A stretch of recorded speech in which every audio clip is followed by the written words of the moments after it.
खुलुमबाय दिनै फुंबिलिनि खौरांफोरा जाबाय गिबि खौराङाव दङ बिटिसिनि नमिनेटेड एमसिएलए करमेश्वर रायनो इएम बिबानखौ होबाय। सेरिकालचार आरो सयल कनजारभेशन बिफानखौ करमेश्वर रायनो होबाय। बेबायदिनो गुबुन सासे नमिनेटेड एमसिएलए बिजेपिनि एमसिएलए लक्की दासनो फिसारि आरो पिसिएस एन्ड कन्ज्युमार एफेयार्सखौ बिथांनो होनाय जाबाय।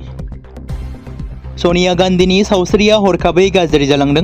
मंगलबारनि फुङाव एबा मैया फुंबिलियाव कंग्रेसनि गागि दैदेनगिरिखौ दिल्लीनि गंगाराम हस्पिटालाव थिसननाय जादोंमोन। बिथांखौ देहा फाहामसालिनि डक्टरफोरनि मोनसे हान्जानि गोख्रों नोजोरनि सिङाव लाखिनाय जादों। खौरां मोननाय बायदिब्ला सनिया गान्धीखौ सेस स्पेशलिस्टफोरा नायदिंगासिनो दं, नाथाय बिथांनि सावस्रिनि सोमोन्दै कंग्रेस दोलो एबा देहा फाहामसालिया जेबो अफिसियेल बिबुंथि फोसावाखै। जर'खा सुलुंनिफ्राय मिथिनो मोननाय बायदिब्ला दिल्लीनि गुबुंले थासारिया बिथांनि सावस्रियाव गाज्रि गोहोम गोग्लैदों। मख'नो गोनांदि सनिया गान्धीया गोबाव समनिफ्रायनो गुजुनायजों भुगिनांगासिनो दं, जायनि थाखाय बिथाङा सरासनस्रा देहायारि आनजाद खालामनांगासिनो दं। बेनि सिगां 2025 मायथाइनि 15 जुन खालाराव सनिया गान्धीया उदैनि जेंनानि थाखाय सर गंगाराम देहा फाहामसालिनि सार्जिकेल गेस्ट्र'एन्ट्र'ल'जि बिफानाव थिसनजादोंमोन। कंग्रेसनि दैदेनगिरि आरो मावथिफोरा 79 बोसोर बैसोनि बे दैदेनगिरिनि देहानि हालोदखौ लानानै जिंगासिदों। सिसिट'आ इन्टारिम अबजेक्शन आरो साजेशनखौ ग्रुप अफ मिनिस्टारनि चेयारमेन डक्टर रनज पेगुनो गथायबाय। आसाम सोरखारा आसामनि बांसिन सुबुं अनजिमा थानाय आरो फारफ्रोमबो बिथिङाव जौगानाय मोन 6 हारिनो एसटि मोनथाय होनायनि थाखाय थांनाय 25 नभेम्बर 2025 अक्ट'आव आसाम आयेन आफादाव गथायनाय रिपर्ट आरो रिकमेन्डेशनखौ हेंथा खालामनानै आरो बे रिपर्टनि सोमोन्दै गोथौयै आरो गुवारै नायबिजिरनो थाखाय सिसिट'आ मोनसे कनसाल्टेटिभ ग्रुप दानानै होदोंमोन। सुवा सागमानि चेयारमेनशिपआव 10 सोद्रोमाफोरखौ लानानै दाजानाय कनसाल्टेटिभ ग्रुपआ थांनाय 2 जानुवारि 2026 अक्ट'आव जिअएम थामहिनबा ग्रुप अफ मिनिस्टारनि रिपर्ट आरो रिकमेन्डेशनखौ बिथा खालामनानै नायबिजिरफिननानै रोखायै मोनसे अबजेक्शन आरो साजेशन रिपर्टखौ सिसिट'आनो गथायबाय। बे रोखोमसे अबजेक्शन आरो साजेशनखौ सिसिट'आनि मोनसे हान्जाया मैया जिअएमनि चेयारमेन डक्टर रनज पेगु बिथांनो बिथांनि मावख'आव गथायनाय जायो। बे गोनांथार हाबाफारियाव दुलाराय बर' फरायसा आफादनिफ्राय बाहागो लायो फारियै मानगोनां आफादगिरि दिपेन बर', लोगो आफादगिरि दिनेश ब्रह्म आरो नेहाथारि आनन्द दैमारि बिथांमोना। क'क्राझाराव सोमजिदों फिन आरोबाव उन्दै हिन्जावसाखौ जिनाहारि खालामनाय। क'क्राझाराव 16 बोसोर बैसोनि सासे उन्दै ट्राइबेल हिन्जावसाखौ जिनाहारि खालामनाय जाथाया सोराङाव फैदों। दायनिगिरिखौ माइनरिटि हारिनि बालाजान्ति नियाली पुलिस आउटपस्टनि सिङाव थानाय सिम्बोरगाव मजाबारि गामिनि थागिबि 26 बोसोर बैसोनि ममिन आली मण्डल होननानै सिनायथिनाय जादों। ममिन आली मण्डलआ 2 गथ'नि बिफा होननानै पुलिसनि सुलुङाव फोरमायनायजों लोगोसे जिनाहारि खालामनाय जाथाया थांनाय 3 जानुवारिनि बेलासिनि 5 रिंगायाव उन्दै हिन्जावसाया बिब'निफ्राय न' फारसे बेरायना गिदिंबोफिननाय समावनो जर जुलुमै जिनाहारि खालामदों होनना मिथि मोनदों। बेराफारसेथिं जिनाहारि खालामग्रा दायनिगिरि मण्डलनि हेंथायै केस नम्बर 03/2026 आन्डार सेक्सन 65 भारतीय न्याय साहित्यनि सिङाव पस्क' आयेननि थामहिनबा पक्सक' आयेननि गसर थिसननाय जाबाय होनना सुलुङाव फोरमायदों। बिपिएफ दोलोनि सोरखारा बिटिसिआव हा गैजायै नखरफोरनो हा पाट्टा होनो थाखाय थियारि जाबाय। हा पाट्टा राननाय हाबाफारिनि जौगाथायनि सोमोन्दै खौरां मोननो थाखाय बिटिसि काउन्सिल सोरखारनि इएम मनमोहन ब्रह्मआ पर्बतजरायाव थानाय बग्रिबारि रेभिनिउ सार्कोल मावख'आव दावबायहैदों। रेभिनिउ सार्कोल मावख'आव दावबायनाय समाव मनमोहन ब्रह्मआ मोनसे गोनांथार मेलाव रेभिनिउ सार्कोल अफिसार आरो मावफारियाफोरखौ लोगो हमहैदों। मोनसे जथुमानि जोबनायाव इएम बिथाङा बुङोदि हा गैजायै सुबुंफोरनो हा पाट्टा होनायनि खामानिया गोख्रैनो सोलिगासिनो। बेबायदि समावनो बग्रिबारि रेभिनिउ सार्कोल मावख'आव थोजासे मावफारिया गैयैनि जाहोनाव माखासे जेंना सोमजिदों। बेनिखायनो हा पाट्टा राननायनि खामानिखौ थाबैनो मावफुंनो थाखाय आजिरा मोननाय मावख'गिरिफोरखौ फिन थिसननाय जागोन।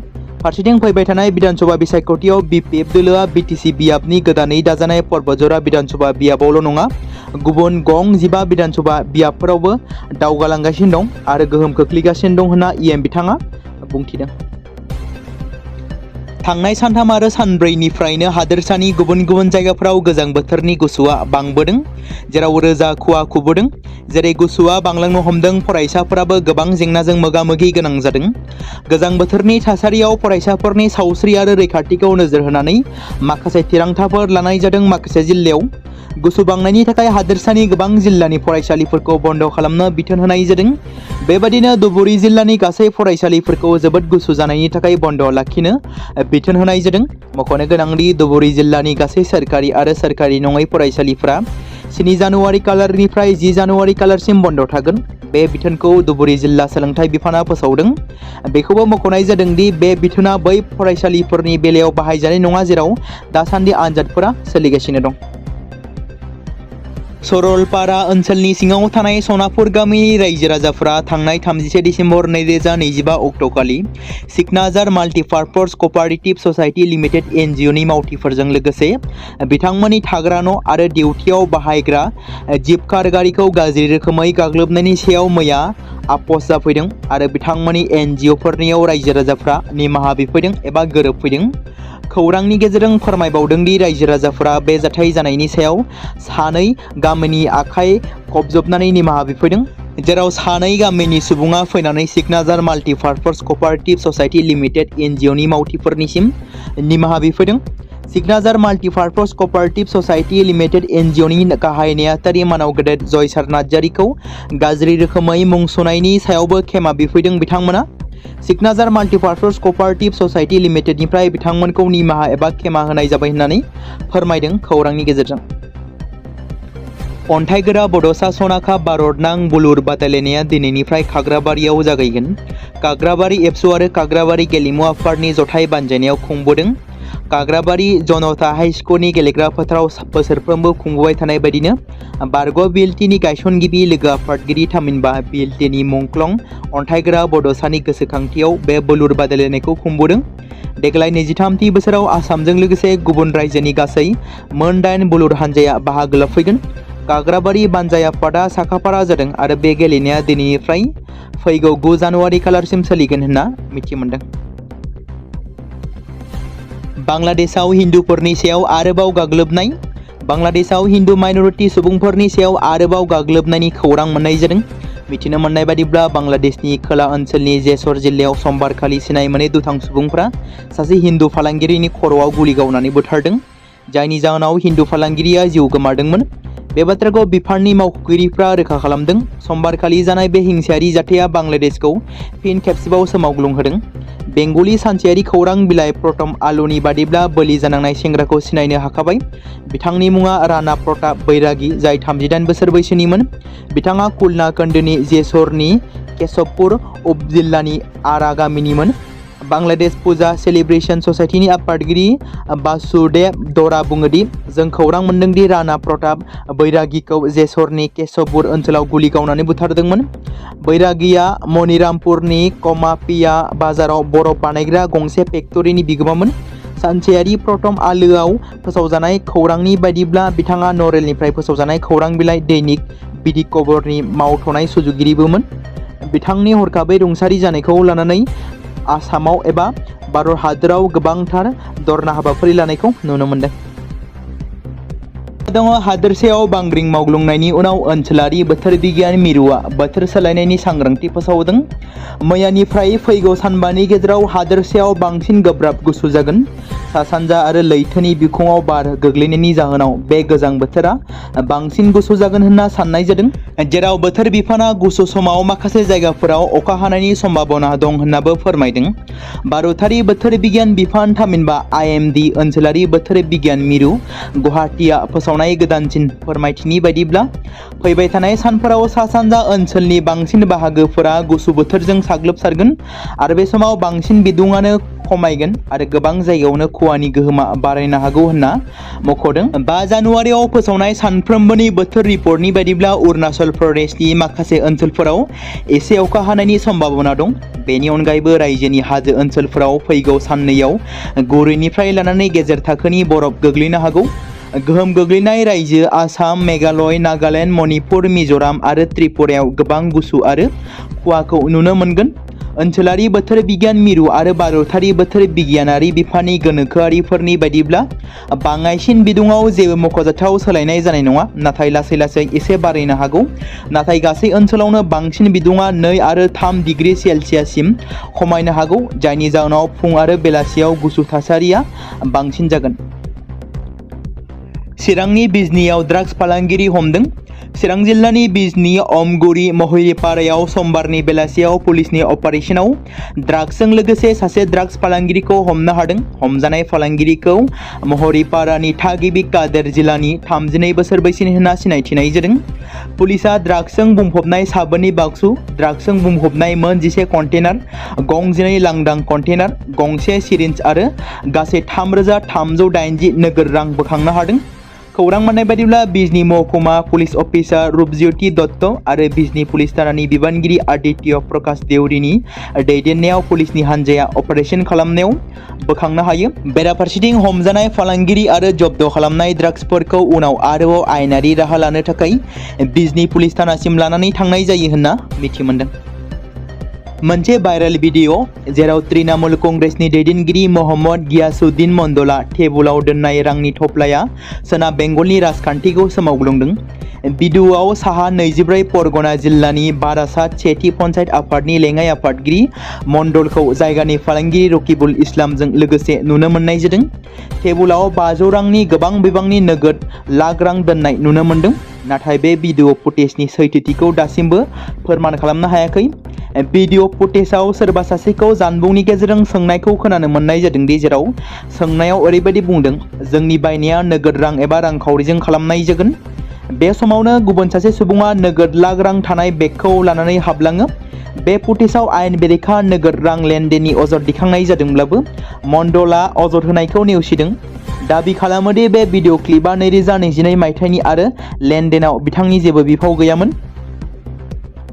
हादोरसानि गिबि मन्त्रि डक्टर हिमन्त बिश्व शर्मा बिथाङा बुंदों दि फैगौ 18 जानुवारि खालाराव हादोरनि गाहाय मन्त्रि नरेन्द्र मोदीआ नगाव जिल्लानि कलिबर तिनिआलिनिफ्राय नुमलीगड़सिम लुफुंनाय 4 लाइन हादोरारि राजालामानि गोजौ करिडरखौ बेखेवफैगोन। गिबि मन्त्रि डक्टर हिमन्त बिश्व शर्माया फोरमायबावनाय बायदिब्ला गाहाय मन्त्रिया काजिरंगा नेशनेल पार्कनि साखाथियाव थानाय कलियाबरनि मौसान्दा फोथाराव 34.45 किल'मिटार गोजौ करिडरनि अन्थाइ बिहुं गायसननायनि उनाव मोनसे गिदिर जथुम बाहागो लागोन, जेराव मोनसे सुबुंगौमा हाबाफारियाव बाहागो लागोन। बिफानारि मावख'गिरि आरो मावफारियाफोरा बे हाबाफारिनि थाखाय सानसे हर साखाफारा जागासिनो दं। बेबादिनो एजिपि बिजेपि दोलोनि मावथि आरो मावख'गिरिफ्रा गिबि खेबनि थाखाय कलियाबराव गाहाय मन्त्रिखौ बरायनो गोसो गोथारै नेनानै दं होनना बुंदों। टंलायाव एबसुनि 58थि थान्दै जख'न्थाइ जथुमा खुंनो थाखाय लाहार-फाहार। टंला जौमा फरायसालिनि सोलोंथाइ जांख्रिथायारि फोथाराव सानथामनि हाबाफारि लानानै फैगौ 5, 6 आरो 7 फेब्रुवारि खालाराव बायदि हाबाफारिजों खुंगोन। जथुमाजों लोब्बा लाखिना दिन्थिफुंसालिबो थाफागोन। टंला जौमा फरायसालिनि सोलोंथाइ जांख्रिथायारि फोथाराव खुंजागोन। मैया फुंबिलि समाव एबसुनि आफादगिरि दिपेन बर'आ जथुमानि गाहाय खुन्थियाखौ गायसनो आरो बे हाबाफारियाव रायदाव आफादनि मासिगिरि निपेन बर', मावफुं मासिगिरि डक्टर सोमेश बर', लिंथुमगिरि अनुप दैमारि, एबसुनि लोगो आफादगिरि खोरोमदाव औवारि, उमेश बर', गाहाय नेहाथारि कनिन्द्र बसुमतारी, एजिएस दिनेश ब्रह्म आरो गोबां मेलेमजिबि समाज सिबियारि बिथांमोना बाहागो लायो। 2026 मायथाइनि बिधानसभा बिसायख'थिनि थाखाय राजखान्थि दोलोफोरा थियारि जादों। बेजों लोगोसे कंग्रेस आरो बिजेपि दोलोआबो गावसोरनि लोगो दोलोफोरजों बेसेबां मासि होगोन बेनि सायाव सावरायगासिनो दं। बिपिएफनो मासि होनांगौना इउपिपिएलनो मासि होनांगौ बेनि सायावबो सावरायनाय जादों। कंग्रेस दोलोआ बिजाथिफोरनिफ्राय लाख लाख रां बुथुमनानै बिधानसभा बिसायख'थिनि थाखाय टिकेट फानदों होननानै बिजेपि दोलोआ दैखांनाय अजदनि सायाव आसाम कंग्रेस प्रदेश कंग्रेसनि आफादगिरि गौरब गगैआ फिननायखौ होदों, जेराव बिथां बुंनायखौ नुनो मोन्दों दि बिथाङा बुंदों दि टिकेटखौ लानानै बिजेपि दोलोनि गेजेराव गोबां दावराव-दावसि दं। एसडिपिनो बेसेबां मासि होनांगौ बेखौ लानानै थोजासे दावराव-दावसि जादों। बिपिएफ एबा इउपिपिएलनो मासि होनांगौना होनाङा बेखौ लानानैबो बिजेपि दोलोनि गेजेराव दावराव-दावसि जादों। बेफोर बाथ्राखौ बुंदों गौरब गगै बिथाङा। बिसोर गावनि हान्जायाव जेबो थिरांथा लानो हाया। गिबि मन्थ्रिया गावनि दोलोनि गोरोन्थि आरो फेलें जानायखौ दोनखोमानो थाखाय बेफोर बाथ्राखौ बुंदों। बिथाङा गावनि दोलोनि गेजेराव सोलिबाय थानाय गुसु दावहाखौ दोनखोमानो थाखाय कंग्रेसनि बाथ्रा बुंदों। गिबि मन्थ्रिया गावनि दोलोनि सोमोन्दै रायज्लायनांगौ। जों गोबाव समनिफ्रायनो गिबि मन्थ्रिनि राजखान्थिखौ नोजोर होबोगासिनो दं। बिथाङा बुंनाय बाथ्रानि सैथोथिखौ जों मोजाङैनो बुजिनो हायो होनना गौरब गगै बिथाङा बेफोर बाथ्राखौ बुंदों। फैबाय थानाय समफोरावबो बिटिसिआव एबेक्सन खालामगोन नामा? जेराव सनितपुर जिल्लानि बरासापरियाव होखारनाय हाबाफारिखौ लागासिनो दं। सनितपुर जिल्ला खुंथाया होखारनाय हाबाफारिखौ मावफुंदों। बरासापरि वाइल्ड लाइफ सेंचुरियाव 6200 बिगासो हाखौ उदां खालामनायनि थांखिजों बे होखारनाय हाबाफारिखौ जागायदों एबा एबेक्सनखौ खालामदों। खुंथायनिफ्राय फोरमायनाय बायदिब्ला गं 710 नखरफोरा आयेन बेरेखायै थानानै 6200 बिगा हाखौ आवग्रिनानै लादोंमोन। खुंथाया बे साननैनि होखारनाय हाबाफारिनि गेजेरजों हाखौ उदां खालामनो बिथांखि लादों, जेराव मैयाबो एबेक्सनखौ जागायो आरो दिनै सानसे एबेक्सनखौ खालामगोन। सनितपुरनि जिल्ला कमिशनार आरो सिनियर पुलिस एसपि बिथांमोना होखारनाय जायगायाव नुजाथिदों आरो बरासापरियाव अपारेशननि गिबि सानखौ मैया फोजोबो आरो दिनै फुंबिलि 9 रिंगायाव गारि सालायनायखौ जागायदों। गोबां सन्देह गोनां सुबुंफोरा हाग्रामायाव थाहैदोंमोन, जाय हाग्रामायाव हाग्रानि जिब-जुनारफोरनि थाखाय थिनानै दोननाय माखासे हाग्राफोरखौ दखल खालामनानै बिथांमोना गोबाव समनिफ्रायनो आबाद मावबोगासिनो थादों आरो दिनै सा 710 सन्देह गोनां नखरफोरनि न'फोरखौ होखारनो थाखाय माखासे पुलिसफोरखौ थिसनदों। खौरां मोननाय बायदिब्ला सनितपुर जिल्लानि तेजपुर सदर आरो दिकियाजुलि खाजोना बेंखननि सिङाव थानाय जामुकाताल, आरिमारि, सियासिसर, बागेतापु, गालटिटुबि, लाटिमारि, गुन्दुलिसार, पुर्बा दुब्रामारि आरो बाटलिजार ओनसोलाव आयेन बेरेखायै थानाय 710 नखरफोरखौ होखारनाय जागोन आरो 6200 बिगा हाखौ दखल जानायनिफ्राय उदां खालामनाय जागोन। सनितपुर जिल्लानि कमिशनार आनन्द कुमार दास आरो senior police SP Barun Purkayastha बिथांमोननि नुजाथिनायाव मैया होखारनाय हाबाफारियाव 300निबो बांसिन पुलिस जवानफोरखौ थिसननाय जादोंमोन। बेनि अनगायैबो गासै गं 36 जेसिपि आरो गं 60 ट्रेक्टरफोरखौ बाहायनाय जादोंमोन। जिल्ला कमिशनार आनन्द कुमार दासआ फोरमायनाय बायदिब्ला बे अपारेशना दिनैसिमाव जोबगोन आरो गुबुन फारसेथिं होखारनाय समाव खुंथाया थासारिखौ सामलायनो हादोंमोनब्लाबो माखासे सुबुंफोरा पुलिसखौ लावथि लानानै गाग्लोबनो नाजादोंमोन आरो गुबुन गुबुन मुवाफोरजोंबो गाग्लोबनो नाजादोंमोन। बेनि सोमोन्दै सासे आइजोआ बुंदों दि जों थोजासे सम मोनाखै, खुंथाया खालि होखारनायनि थाखाय मोनसेल' नटिस हरदों। गुबुन सासे होखारजानाय थागिरिया बुंबावोदि जों बेयाव 30 बोसोरसो हाबोगासिनो दं एबा 30 बोसोर सिगांनिफ्रायनो थाबोदों। रावबो जोंखौ नारसिननानै बेयाव लाबोआखैमोन। जोंहा गावनि हा गैयैलाय जों बेयाव न' लुनानै बेयावनो थाफैदों होननानै बिथांजोआ बुंदों। बे समाव मोनसे गोनां फोसावथाय बर' सावथुन नायनानै मोजां मोनग्रा गासै बर' रायजो राजाफोरनि गेजेराव लानानै फैदों मोनसे बर'नि OTT प्लेटफर्म गोनां, जाय प्लेटफर्मनि गेजेरजों नोंथांमोना बर'नि गोदान गोजाम सावथुनफोरखौ नुनो मोनगोन। थांनाय माखासे बोसोर सिगां बर'नि गेजेराव लानानै फैनाय निउबो एप बायदिनो फिन आरोबाव लानानै फैदों बर' रायजो राजाफोरनि थाखाय। बे बाथ्राखौ मख'नाया गोनांदि 2025 मायथाइनि जानुवारि दानाव ओंखारनाय आंगो स्ट्रिम मुंनि मोनसे OTT प्लेटफर्म गोनां निउबो एपनि गेजेरजों नोंथांमोना गोबांथार बर'नि सावथुनफोर जेरै ट्रेजेडि, रमान्टिक, एक्शन आरो कमेडिजों बुंफबनाय सावथुनफोरखौ नुनो मोनगोन। जेरै सनानि नखर, थांखि गैयै समाज, अनसुला आफा, हिर', बिमा बायदि बाजै, अर, थैसाम, वान्टेड, संदान आरो रं नाम्बार बायदि सावथुनफोरा मख'जाथाव। बेफोर सावथुनफोरखौ नायनो थाखाय नोंथांमोना गिबियावनो आंगो स्ट्रिम एपखौ गाव गावनि मबाइलाव थानाय प्ले स्ट'रनिफ्राय डाउनल'ड खालामनानै लोगोसे इनस्टल खालामनानै गावनि मबाइल नाम्बारजों लगइन खालामनानै लाग्रोनांगोन। बेनि उनाव नोंथांमोना गोबांथार नुनो मोनै सावथुनफोरखौ गुगोल पे, फन पे आरो पेटिएमजों रं नाम्बार सावथुनखौ नायनो थाखाय 60 रां आरो संदान सावथुनखौ नायनो थाखाय 80 रां, वान्टेड सावथुनखौ नायनो थाखाय 60 रां, थैसाम सावथुनखौ नायनो थाखाय 60 रां बेबायदिनो गोबांथार नुनो मोनै सावथुनफोरखौ नायनो थाखाय सुबिदा खालामनानै होदों आंगो स्ट्रिम प्लेटफर्मा। फिन नोंथांमोननि गेजेराव फोरमायबावनो लादों बर' सावथुन नायनानै मोजां मोनग्रा गासै बर' रायजो राजाफोरनि गेजेराव लानानै फैदों मोनसे बर'नि OTT प्लेटफर्म गोनां, जाय प्लेटफर्मनि गेजेरजों नोंथांमोना बर'नि नुनो मोनै सावथुनफोर जेराव गोदान गोजाम सावथुनफोरखौ नुनो मोनगोन। बे बाथ्राखौ मख'नाया गोनांदि 2025 मायथाइनि जानुवारि दानाव दिहुनजानाय आंगो स्ट्रिम मुंनि मोनसे OTT प्लेटफर्म गोनां एपनि गेजेरजों नोंथांमोना गोबांथार बर'नि ट्रेजेडि, रमान्टिक, एक्शन आरो कमेडिजों बुंफबनाय सावथुनफोरखौ नुनो मोनगोन। जेरै रं नाम्बार, संदान, वान्टेड, थैसाम, अर, बिमा बायदि बाजै, हिर', अनसुला आफा, थांखि गैयै समाज, सनानि नखर बायदि बायदि सावथुनफ्रा मख'जाथाव। बेफोर सावथुनफोरखौ नायनो थाखाय नोंथांमोना गिबियावनो आंगो स्ट्रिम एपखौ गाव गावनि मबाइलाव थाखानाय प्ले स्ट'रनिफ्राय इनस्टल खालामनानै गावनि मबाइल नाम्बारजों लगइन खालामखांनायनि उनाव नोंथांमोना गोबांथार नुनो मोनै सावथुनफोरखौ गुगोल पे, फन पे आरो पेटिएमजों रं नाम्बार सावथुनखौ नायनो थाखाय 60 रां, संदान सावथुनखौ नायनो थाखाय 80 रां, वान्टेड सावथुनखौ नायनो थाखाय 60 रां, थैसाम सावथुनखौ नायनो थाखाय 60 रां, बेफोरबायदिनो अर सावथुनखौ नायनो थाखाय 60 रां पे खालामनांगोन। बेबायदिनो गोबांथार नुनो मोननाय बर' सावथुनफोरखौ नायनो थाखाय सुबिदा खालामनानै होदों आंगो स्ट्रिम प्लेटफर्मआ।